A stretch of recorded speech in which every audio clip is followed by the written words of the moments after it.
سامعین، آپ کا اردو کہانیاں چینل پر بہت بہت استقبال ہیں۔ آج آپ سنیں گے سعادت حسین منٹو کی کہانی آرٹسٹ لوگ۔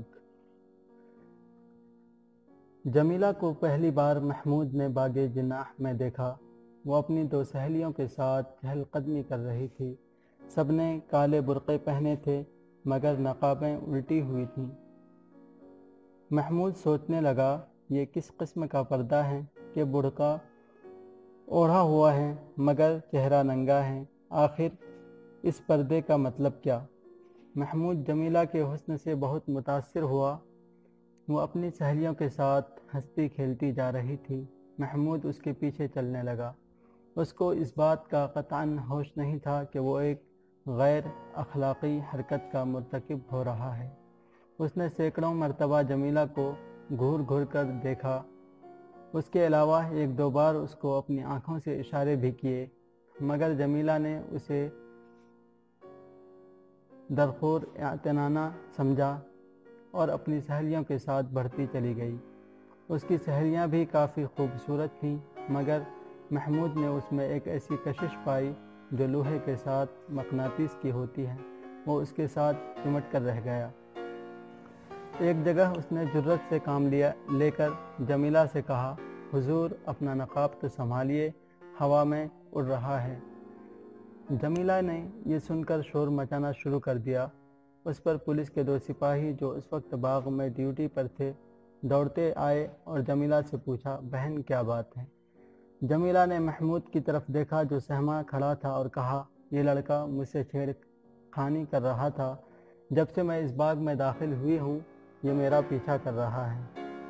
سپاہیوں نے محمود کا سرسری جائزہ لیا اور اس کو گرفتار کر کے حوالات میں داخل کر دیا لیکن اس کی ضمانت ہو گئی۔ اب مقدمہ شروع ہوا۔ اس کی رویداد میں جانے کی ضرورت نہیں اس لیے کہ یہ تفصیل طلب ہے۔ قصہ مختصر یہ ہے کہ محمود کا جرم ثابت ہو گیا اور اسے 2 ماہ قید بامشقت کی سزا مل گئی۔ اس کے والدین نادار تھے اس لیے وہ سیشن کی عدالت میں اپیل نہ کر سکے۔ محمود سخت پریشان تھا کہ آخر اس کا قصور کیا ہے۔ اس کو اگر ایک لڑکی پسند آ گئی تھی اور اس نے اس سے چند باتیں کرنا چاہیں تو یہ کیا جرم ہے جس کی پاداش میں وہ 2 ماہ قید بامشقت بھگت رہا ہے۔ جیل خانے میں وہ کئی مرتبہ بچوں کی طرح رویا۔ اس کو مصوری کا شوق تھا لیکن اس سے وہاں چکی پسوائی جاتی تھی۔ ابھی اسے جیل خانے میں آئے 20 روز ہی ہوئے تھے کہ اسے بتایا گیا کہ اس کی ملاقات آئی ہے۔ محمود نے سوچا یہ ملاقاتی کون ہے؟ اس کے والد تو اس سے سخت ناراض تھے، والدہ اپاہج تھیں اور کوئی رشتہ دار بھی نہیں تھے۔ سپاہی اسے دروازے کے پاس لے گیا جو آہنی سلاخوں کا بنا ہوا تھا۔ ان سلاخوں کے پیچھے اس نے دیکھا کہ جمیلہ کھڑی ہے۔ وہ بہت حیرت زدہ ہوا۔ اس نے سمجھا کہ شاید کسی اور کو دیکھنے آئی ہوگی مگر جمیلہ نے سلاخوں کے پاس آ کر اس سے کہا، میں آپ سے ملنے آئی ہوں۔ محمود کی حیرت میں اور بھی اضافہ ہو گیا۔ مجھ سے؟ جی ہاں، معافی مانگنے آئی ہوں کہ میں نے جلد بازی کی جس کی وجہ سے آپ کو یہاں آنا پڑا۔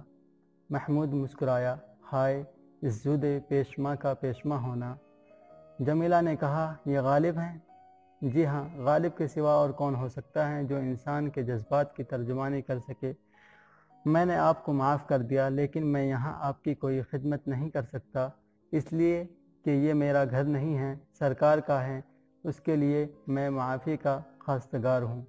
جمیلہ کی آنکھوں میں آنسو آ گئے، میں آپ کی خادمہ ہوں۔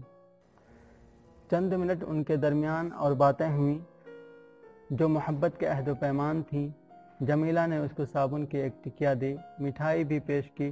اس کے بعد وہ ہر 15 دن کے بعد محمود سے ملاقات کرنے کے لیے آتی رہی۔ اس دوران میں ان دونوں کی محبت استوار ہو گئی۔ جمیلہ نے محمود کو ایک روز بتایا، مجھے موسیقی سیکھنے کا شوق ہے، آج کل میں خاں صاحب سلام علی خاں سے سبق لے رہی ہوں۔ محمود نے اس سے کہا، مجھے مصوری کا شوق ہے، مجھے یہاں جیل خانے میں اور کوئی تکلیف نہیں، مشقت سے میں گھبراتا نہیں، لیکن میری طبیعت جس فن کی طرف مائل ہے اس کی تسکین نہیں ہوتی۔ یہاں کوئی رنگ ہے نہ روغن، کوئی کاغذ ہے نہ پینسل، بس چکی پیستے رہو۔ جمیلہ کی آنکھیں پھر آنسو بہانے لگیں۔ बस अब थोड़े ही दिन बाकी रह गए हैं, आप बाहर आएँ तो सब कुछ हो जाएगा। महमूद 2 माह की क़ैद काटने के बाद बाहर आया तो जमीला दरवाज़े पर मौजूद थी, उस काले बुर्क़े में जो फुसला हो गया था और जगह जगह से फटा हुआ था। दोनों आर्टिस्ट थे, इसलिए उन्होंने फ़ैसला किया कि शादी कर लें। चुनांचे शादी हो गई। जमीला के माँ बाप कुछ असासा छोड़ गए थे।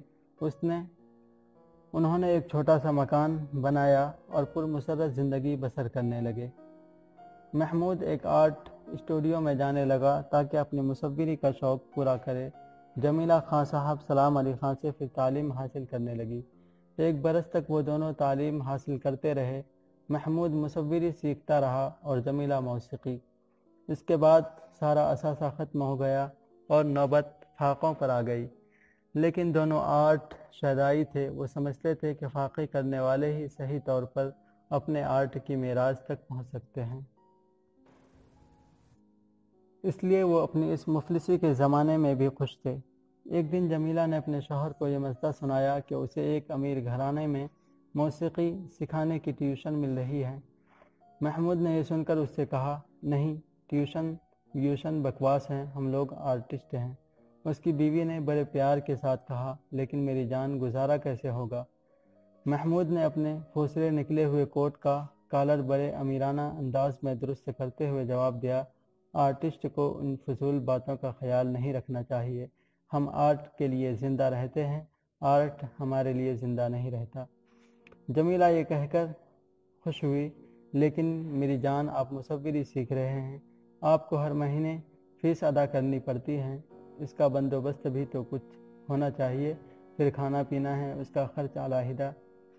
मैंने फ़िलहाल मौसीकी की तालीम लेना छोड़ दी है, जब हालात मुवाफ़िक होंगे तो देखा जाएगा।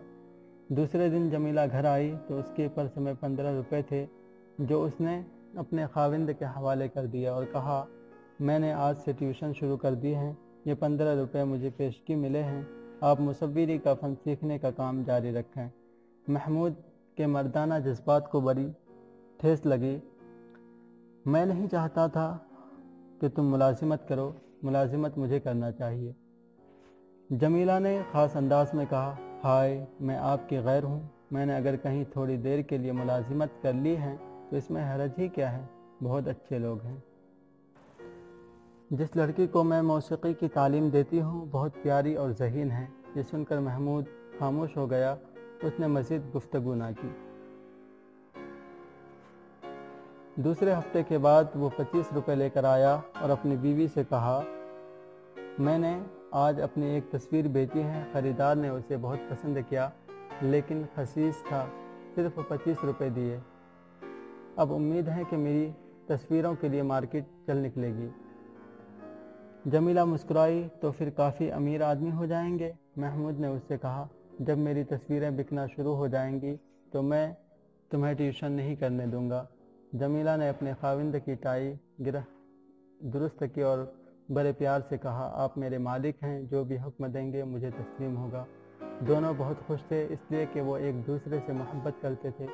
महमूद ने जमीला से कहा, अब तुम कुछ फिक्र न करो, मेरा काम चल निकला है, 4 तस्वीरें कल परसों तक बिक जाएंगी और अच्छे दाम वसूल हो जाएंगे, फिर तुम अपनी मौसीकी की तालीम जारी रख सकोगी। एक दिन जमीला जब शाम को घर आई तो उसके सर के बालों में धुनी हुई रुई का गुबार इस तरह जमा था जैसे किसी उधेड़ उम्र आदमी की दाढ़ी में सफ़ेद बाल। महमूद ने उससे इस्तफसार किया, ये तुमने अपने बालों की क्या हालत बना रखी है? मौसीकी सिखाने जाती हो या किसी जनक फैक्ट्री में काम करती हो?